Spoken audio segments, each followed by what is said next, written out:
Next up, we've got the guy who came in 7th in our Mario Kart tournament, yet he still retains the term best man. Aaron Wagner, everyone.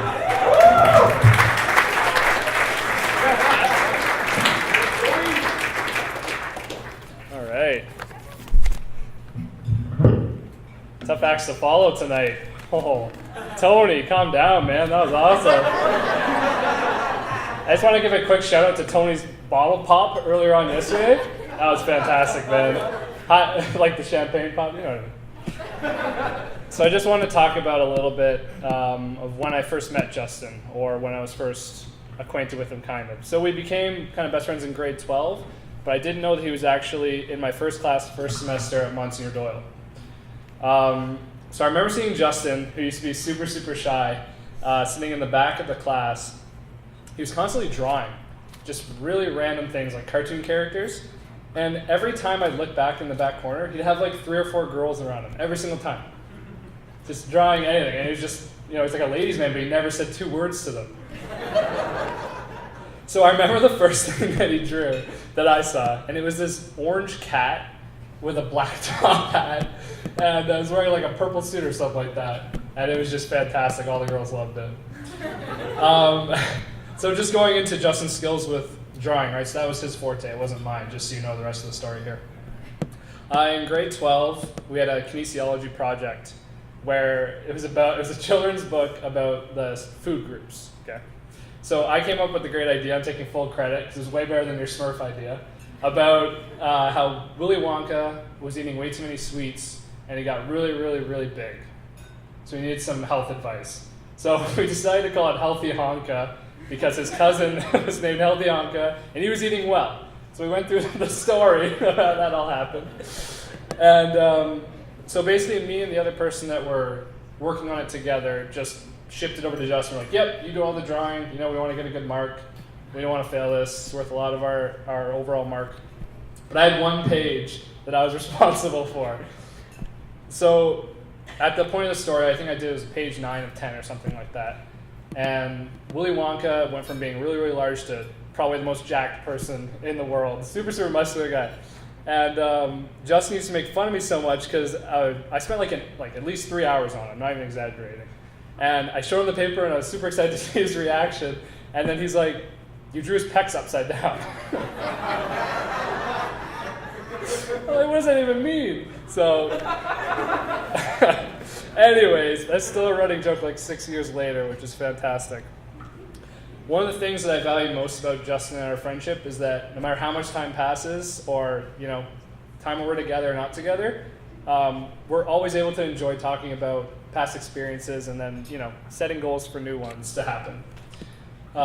When Justin and I would hang out, we'd go to St. Augustine quite a bit. We'd throw a football or shoot some hoops. We were decent at throwing a football. We're pretty good. I would say we're at least average. However, basketball, we're probably the worst of all time. So one day, I think we were 20 years old at the time, 19 or 20. We went to the basketball courts at St. Augustine, and we were just like shooting, and JC was there, his dog. And we were just doing awful, right? Like missing every single basket. And then out of nowhere, these 2 guys came up to us, and they were wearing white tank tops, decked out in tattoos, golden chains. Basically people you don't want to run into if you're by yourself, or even with another friend. So anyways, they asked us to play some 2-on-2. And so instead of saying no, like normal people would do, Justin and I just stared at each other and didn't know what to do. So we're just staring at each other for probably a good 2 minutes, and then all of a sudden he goes, "Well, I got to bring my dog back, and then I'll be back." So I didn't get the cue, I guess, because he never came back for me.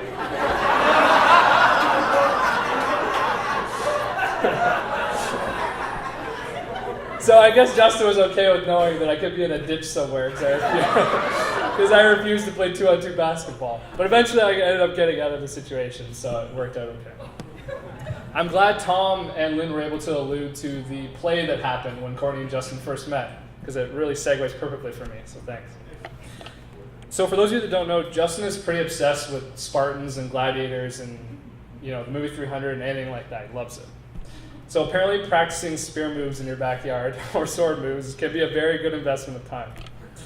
So Justin decided to join a play, which I didn't know the name of until now, but that's awesome, where his job was basically to dress up like a Spartan, which meant very little clothing, and hold a sword. I'm pretty sure that was what you had to do, right?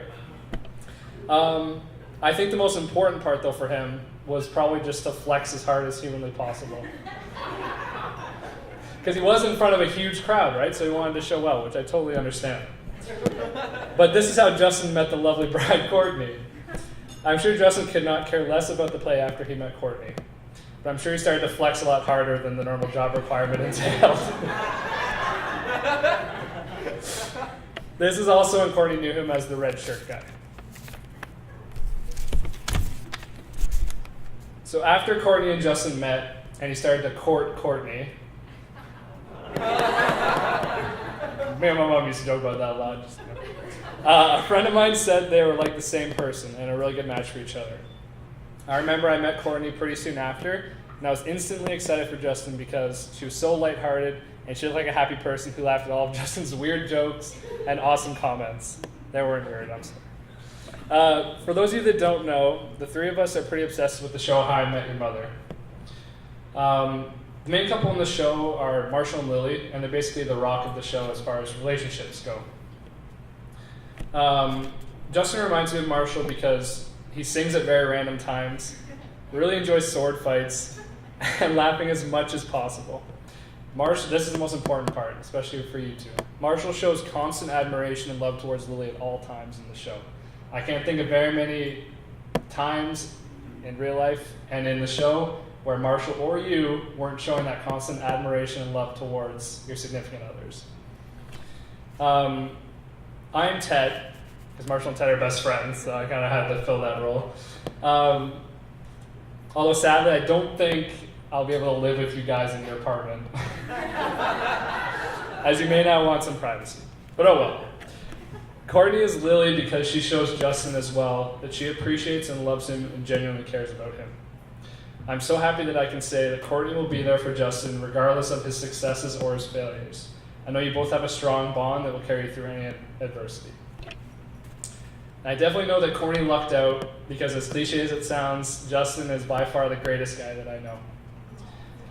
Justin is the kind of guy that if you ever need help in any situation, he'll be the one to give you a hand. If you decided to randomly go for a walk, Justin would come and pick you up. And this did happen, and he picked me up. He thinks of others before himself, and I respect and look up to him as a person. I'm so honored to be your best man. Even though I live across the country, anytime I get to see you, it's like exactly when we used to hang out. It reminds me of when I see my family, because you are part of my family. I can't think of anyone more deserving of happiness than you. And this is something that I really am happy to hear from everybody because it's the absolute truth. Justin is the most loyal friend or husband or anything, family member that you could ever ask for. I can confidently say that everyone involved in this wedding is so happy to be here and so happy that you two were finally able to tie the knot. So I hope you have an amazing honeymoon in Cuba and that the rest of your lives together are blessed and filled with happiness and excitement. I don't have a glass, but if we could toast towards Justin and Courtney, an awesome honeymoon and a great marriage.